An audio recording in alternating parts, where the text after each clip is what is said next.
moving on, Sid, obviously you were at New York Comic Con last weekend, or Yeah. I guess a weekend or two ago. Well, technically not the weekend, like the Thursday and Friday. And mostly on Friday, because I was only able to go for a little bit on Thursday, but yeah. Tell us about it. I want to hear some stories. Well, okay, so I was planning to go earlier on Thursday, but, like, the morning I had to finish up this animatic, and it took, like, fucking 2 hours to finish loading, had to send that to my thesis advisor, and then, so at 1 o'clock, I was able to go. I was like, okay, cool. Maybe I'll be able to catch some panels, but no, it's not really any good panels between the time I got there and whatever.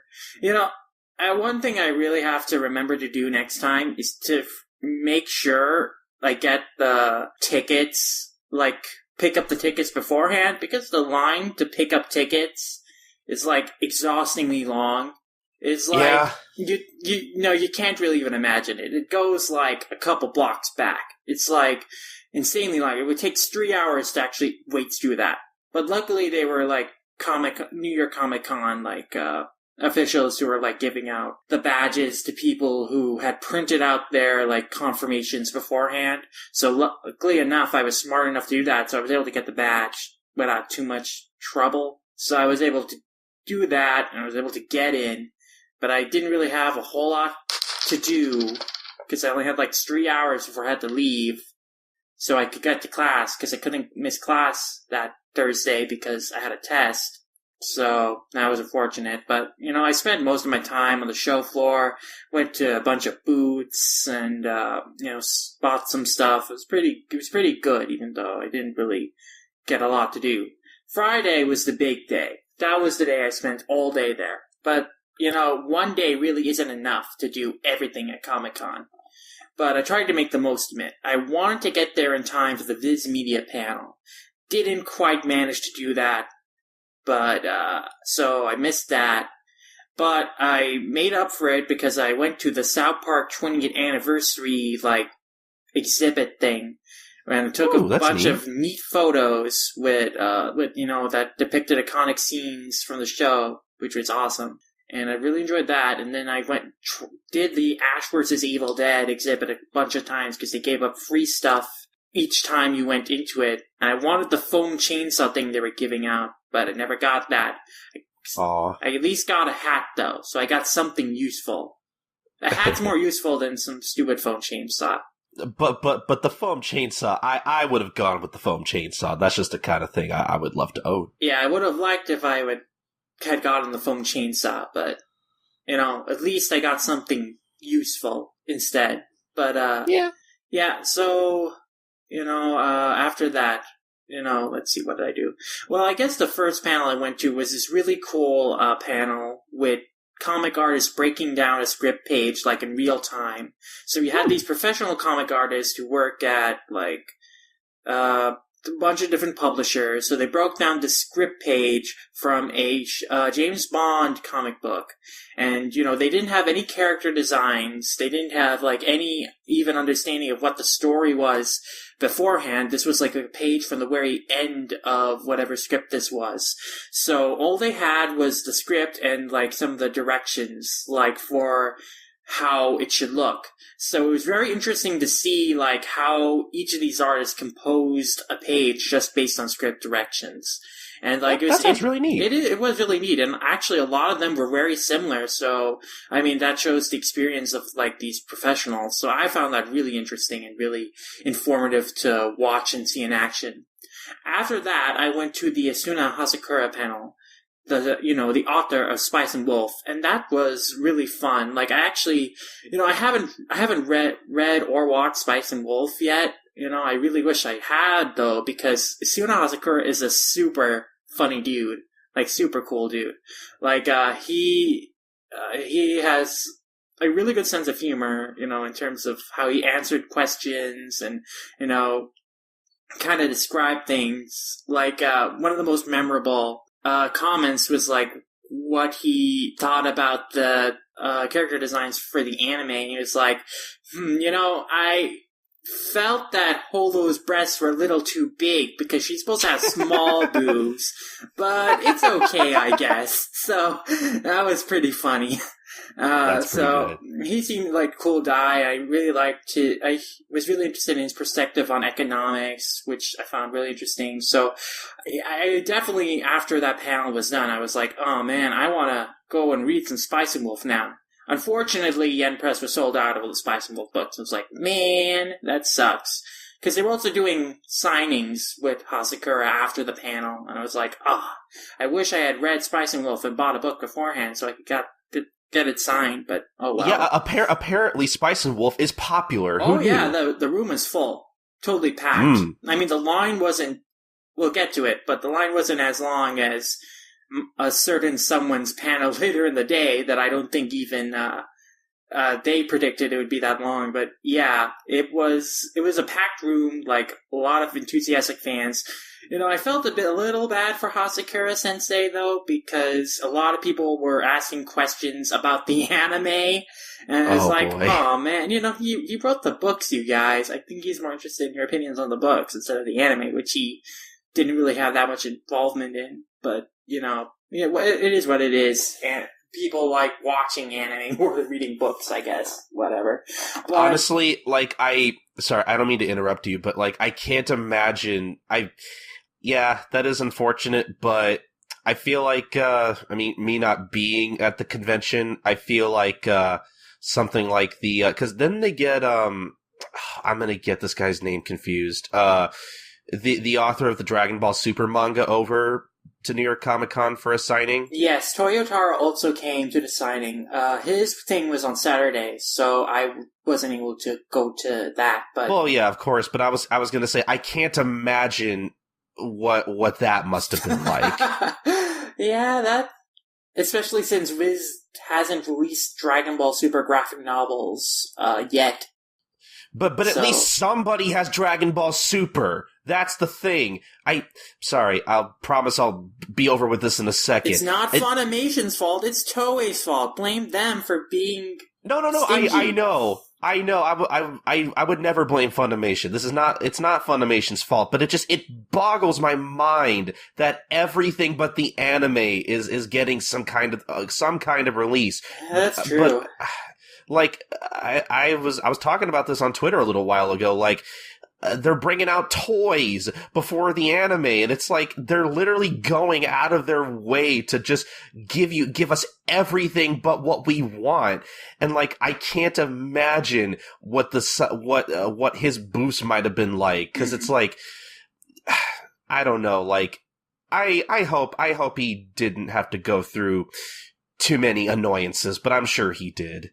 I like your passion, Colton, but save it for the end of the episode, because this is Comic-Con time. Dragon Ball time will be later.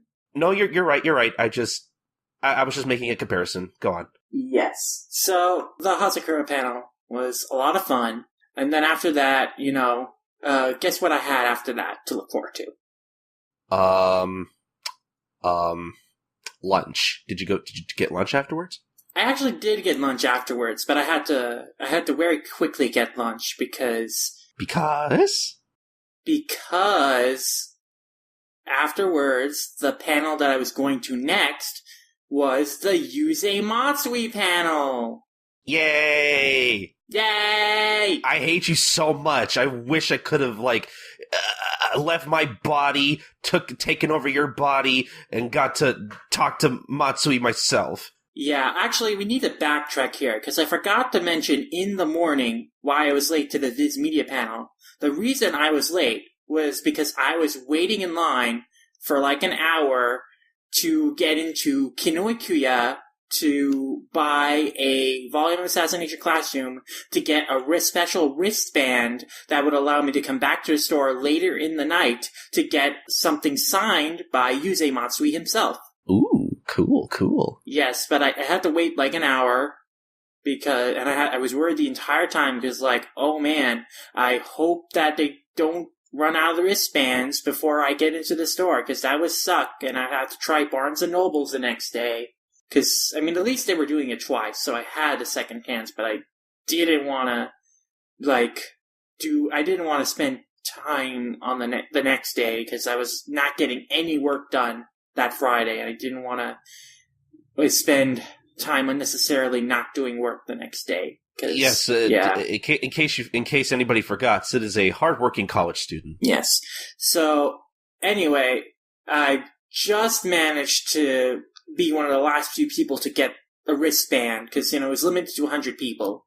So I breathed a sigh of relief there. I got the wristband, I got the books, and so I rushed to Comic-Con. Didn't get in for Vismedia, but then yada yada. I already said everything about that, and now that takes us back to this moment where me about to go to the Matsui panel. So I kind of figured from the morning that Matsui would be decently popular, but I didn't think that he would be quite as popular as Kishimoto, so I didn't think the line would be that as long as that was. Because if you had gone to New York Comic Con last year and saw the line for the Kishimoto panel, that thing was insane. Like, I don't even know how they fit that many people. Like, they didn't do, like, a normal room. They, like, sectioned off a section of Hall B to hold this panel in, but it was, like, an insane amount of people. And they were doing all these, like, restrictions and, like, instructions on how to even attend the panel. It was ridiculous. So I didn't think it would be that complicated for Matsui. But I did know that the line would be still pretty long. So I figured, you know what, I'll get there at 4:30. The panel starts at 5:15. So if I get there at 4:30, I should be okay. I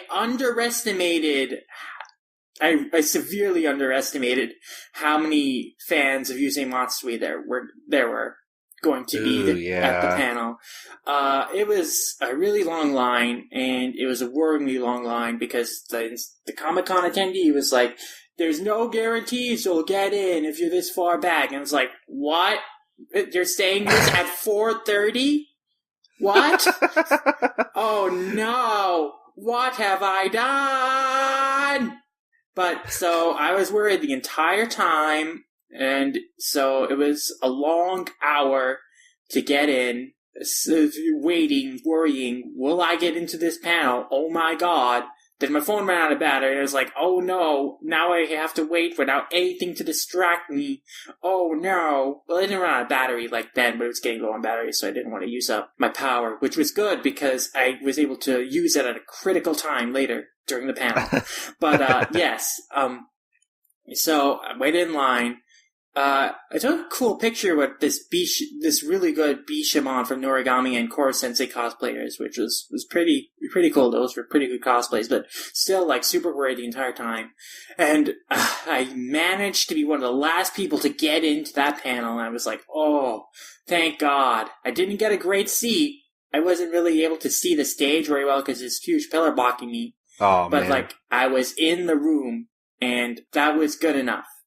Because at least they had, like, those projection screens, so it was like, yeah, great, thank God, I'm here. And yeah, Matsui Sensei was awesome. Like, he was also super funny, like, super, really cool to hear talk about his work. Lots of interesting, like, details he gave out about how he went about creating Assassination Classroom.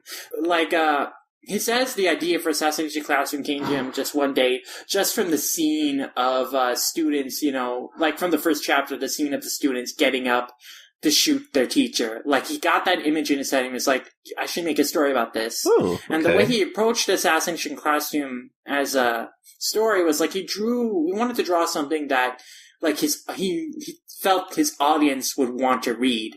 And I think that, is true of Assassination Classroom because I think that this idea of students wanting to kill their teacher, but really wanting someone to support them and give them really good advice would definitely hit a lot of hearts and touch a nerve with its audience in Japan. Yeah. Young children. So I think he was right on the money with that. So that was really cool to see some of his insights on Assassination Classroom and, like, how he went about creating it. He did a live drawing of Koro Sensei dressed as the Statue of Liberty, which is really cool. And then he gave that away, and I was like, oh, I hope I get it. I didn't get it, but congrats to the person who did. Yeah, like, I saw them tweet about that. That was kind of cool. It was cool drawing. And so that was really cool stuff. And the crowning moment, so I was sad at first because they weren't going to let people from the audience ask Matsui Sensei any questions. They were only going to answer, questions from the Funimation and Viz, Twitter, and Facebook, and they were only going to do one each. So, one from the Funimation Facebook, one from the Funimation Twitter, one from the Viz Facebook, one from the Viz Twitter. So it was like, oh man, I guess I won't be able to ask Matsui Sensei any questions. Aww. But, to my surprise, the question that Viz chose from their Twitter, out of all the questions asked, was one of mine. Would Koro Sensei assassinate Nero? Which was also a topic that we discussed on our Yusei Matsui manga fight. Which you should really listen to that if you haven't, by the way. It's really fucking funny.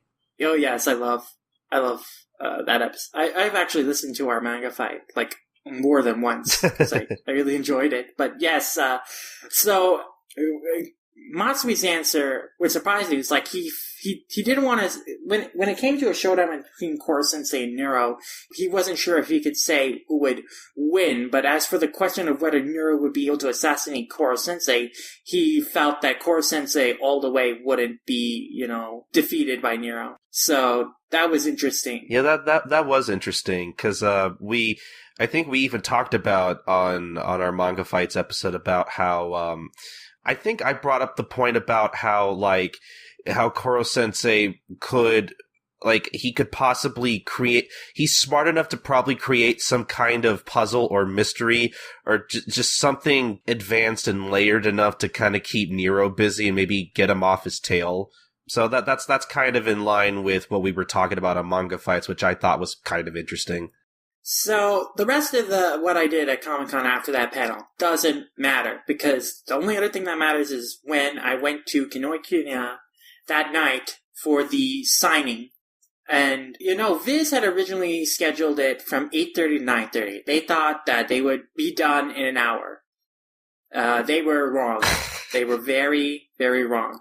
I was waiting in that line until 11 o'clock. Jeez. I was waiting since 8:30, and it took me till 11 o'clock to get to Matsui Sensei. And there were people behind me, so I don't think they finished until 11:30. So they went 2 hours over what they originally planned for. It's a long time. It is a long time, and I could tell that the employees at Matsui Sensei himself were getting very tired because they did not expect it to take this long. So it was really great though to meet Matsui Sensei in person and get something signed for him. I got a special shishiki, and then I got a volume of Assassination Classroom signed out to Colton because they were only allowing one volume to be signed. So I was like, can you sign this out to my friend? And it's like, yeah, sure, why not? So that was good. Yeah, so I did that. It was really, really cool, made me really happy, and it was like, you know what? It was worth waiting 2.5 hours to meet this guy. I was very happy. Oh, that's really nice of you, Sid. I will remember this. Oh, no problem, man. I'm gonna have to actually get you something for your birthday or something, because this is my first time learning that you spent what a total of 4 hours in line. Mm-hmm. Yeah, I mean collectively, I guess. That's ridiculous. I didn't expect you to go this far and beyond.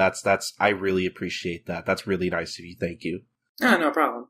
But yeah, so that was a long, exhausting day, but it was a fun day. And so that was my New York Comic-Con experience in a nutshell. I mean, there was more stuff I did. I could go on and on, but I don't want to because I already feel like I've been talking 10, 20 minutes on this. I mean, I thought a lot of it was interesting. Oh, thank you.